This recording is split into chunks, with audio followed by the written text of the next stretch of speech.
ભારતની જનતાને માત્ર ₹1 મૂર્ખ બનાવી શકાય છે। क्या बात कर रहे हैं? હાલમાં જ ભારતના બની બેઠેલા પ્રધાનમંત્રી બીજાને વિદેશ યાત્રા ના કરવાની શિખામણ આપીને પોતે વિદેશ યાત્રા ઉપર નીકળી ગયા હતા, જ્યાં તેમણે મેલોનીને મેલોડી ખવડાવીને ભારતની જનતાથી એમની વિદેશ યાત્રા પાછળનું મૂળ કારણ સંતાડી દીધું।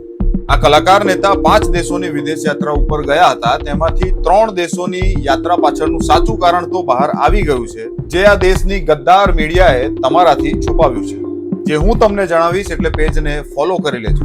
પહેલી મુલાકાત UAE ની કરી હતી, જેની પાછળનું કારણ મેં તમને પાછલા વિડીયોમાં જણાવ્યું હતું। હવે વાત કરીએ પ્રધાનમંત્રીની નોર્વે યાત્રાની, તો નોર્વે દેશ પાસે દુનિયાનું સૌથી મોટું સોવરેન પેન્શન ફંડ છે, જેનું મૂલ્ય અંદાજિત 90 થી 95 લાખ કરોડ રૂપિયા છે, એટલે ભારતના જે કુલ બજેટ છે તેના કરતા ડબલ આ ફંડ દુનિયાની સૌથી મોટી કંપનીઓમાં રોકાણ કરે છે। અને આ ફંડે નક્કી કર્યું છે કે તે અદાણી ગ્રુપની 2 કંપનીઓમાં ઇન્વેસ્ટમેન્ટ નહીં કરે અને તેમના નામ પોતાના આ લિસ્ટમાંથી બાકાત કરી નાખ્યા, કારણ કે નોર્વેની જનતા અને સરકાર નૈતિકતા અને માનવતાના સિદ્ધાંતોમાં ખૂબ જ વિશ્વાસ કરે છે।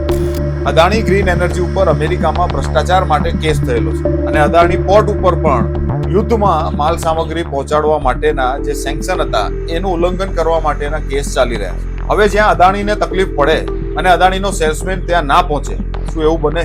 हिपोक्रेसी की भी सीमा होती है। હવે વાત કરીએ મેલોનીની, એટલે કે ઇટાલીની। अभी मजा आएगा ना भिड़ो।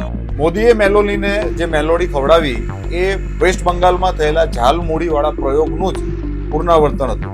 ખબર એવી છે કે ઔરંગાબાદની એક કંપની જે યુદ્ધ માટેનું સ્ટીલ બનાવે છે, આ સ્ટીલ ભરેલા જહાજ ભારતથી રવાના થયા હતા, જે ઇટાલીના બંદર ઉપર ઇટાલીના જે વર્કરો છે, પોર્ટ પર કામ કરતા વર્કરોએ અને ત્યાંના એક્ટિવિસ્ટોએ આ 3 જહાજને ત્યાં રોકી દીધા છે, કારણ કે તેની અંદર જે સ્ટીલ ભરેલું હતું તે સ્ટીલ ઇઝરાયલ જઈ રહ્યું હતું અને તેમાંથી ઇઝરાયલની કંપની તોપગોળા બનાવતી હતી અને આ શિપ ઉપર 13,000 તોપગોળા બને તેટલું સ્ટીલ મોજૂદ હતું। એટલે કે ગાઝામાં થઈ રહેલા નરસંહાર પાછળ ભારત પણ એટલું જ જવાબદાર છે જેટલું ઇઝરાયલ અને અમેરિકા। ઇટાલીના નાગરિકો ભારતના અંધભક્તો જેવી જંગલી માનસિકતા નથી ધરાવતા, તેઓ ઇઝરાયલ દ્વારા થનારા જનસંહારનો સખત વિરોધ કરે છે। તો હવે આ બંને સમાચારો પરથી તમે સમજી ગયા છો કે શા માટે અદાણીના પ્રધાનમંત્રી વિદેશ યાત્રાઓ કરતા હોય છે અને તમને ના પાડીને પોતે 4,000 કરોડનું પ્લેન લઈને વિદેશ યાત્રા પર ઉપડી ગયા। આ ઘટના એક મોટો પ્રશ્ન ઉભો કરે છે કે શું નરેન્દ્ર મોદી ભારતના પ્રધાનમંત્રી છે કે પછી અમેરિકા, ઇઝરાયલ અને અદાણીના સેલ્સમેન? જવાબ તમારે આપવાનો છે કોમેન્ટ કરીને। જય હિન્દ।